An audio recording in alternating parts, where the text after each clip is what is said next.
Hello aspirants, welcome to my YouTube channel.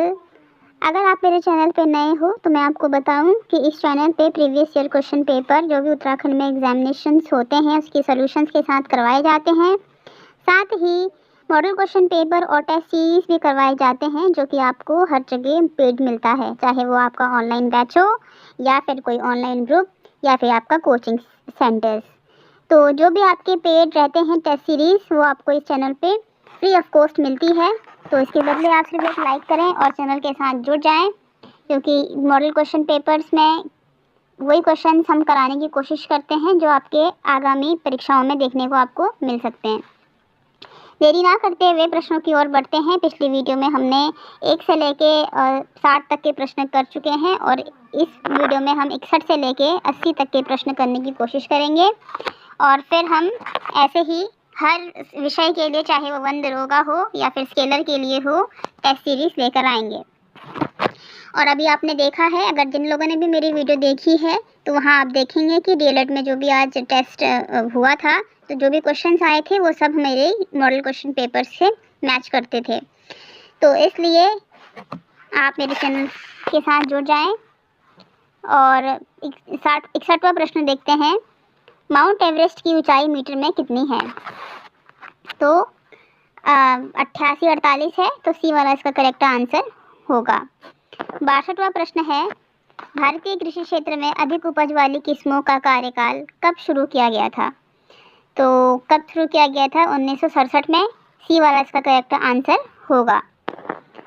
63वां प्रश्न है, भूरी क्रांति किसे कहते हैं? तो बहुत इजी क्वेश्चन है। भूरी क्रांति कहते हैं आपका भारत में खाद्य प्रसंस्करण एवं शीतल पेय के उद्योगों का विकास। तो डी वाला इसका करेक्ट आंसर होगा, लास्ट वाला। ठीक है। 64वां प्रश्न है, किसी निश्चित समय अवधि में किसी देश में उत्पादित वस्तुओं और सेवाओं के कुल मूल्य को क्या कहते हैं? तो इसका सही आंसर होगा राष्ट्रीय आय। बी वाला इसका करेक्ट आंसर होगा। 65 वाला प्रश्न देखते हैं, निम्नलिखित में से प्राणियों का कौन सा समूह अनियत तापी प्राणियों से संबंधित है? तो इसका करेक्ट आंसर आपका होगा रोहू, मेंढक, केचुआ। डी वाला इसका करेक्ट आंसर होगा। तो 66 वाला क्वेश्चन है, यांत्रिक ऊर्जा को विद्युत ऊर्जा में परिवर्तित करने वाले उपकरण को कहा जाता है? डायनामो। तो ए वाला इसका करेक्ट आंसर हुआ। 67 वाला प्रश्न है, निम्नलिखित में से कौन भारतीय संविधान के प्रारूप समिति के अध्यक्ष थे? बहुत इजी क्वेश्चन है, डॉक्टर BR अम्बेडकर। डी वाला करेक्ट इसका आंसर होगा। 68 वाला प्रश्न हम देखेंगे। अच्छा, 68 वाला हम प्रश्न देखेंगे, भारतीय कृषि का किसी महत्वपूर्ण स्तर तक यांत्रिकरण किस कारण से संभव नहीं है? तो वह है आपका छोटे जोत क्षेत्र की वजह से। 68 का ए वाला आंसर करेक्ट होगा। 59वां प्रश्न है, किसी अर्थव्यवस्था में निम्न में से कौन सा ऐसा कार्य है जो केंद्रीय बैंक के कार्यों में शामिल नहीं है? तो विदेशी मुद्रा विनिमय का कार्य। ए वाला इसका करेक्ट आंसर होगा। 70वां प्रश्न है, निम्न में से कौन सा भारत आने वाला पहला अंग्रेज जहाज है? ठीक है, पहला अंग्रेज जहाज जो भारत आया था वह है आपका रेड ड्रैगन। सी वाला इसका करेक्ट आंसर होगा। 71वां प्रश्न है, संयुक्त राष्ट्र संघ के सदस्य देशों ने विश्व शांति तथा उसकी सुरक्षा की प्राथमिक जिम्मेदारी किसे सौंपी है? तो वह है आपका सुरक्षा परिषद को। सी वाला इसका करेक्ट आंसर होगा। 72वां प्रश्न है, निम्न में से कौन सा एक भारत में उत्पन्न सबसे बाद वाला बौद्ध धर्म का ग्रंथ है? तो इसका करेक्ट आंसर होगा आपका वामसाथा पाकसनी। इसका करेक्ट आंसर होगा 72 का डी वाला।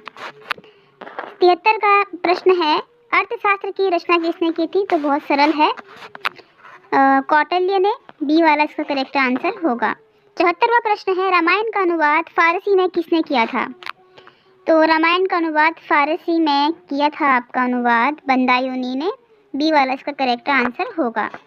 75वां प्रश्न है, पूंजीवादी अर्थव्यवस्था की पद्धति किसको बढ़ावा देती है?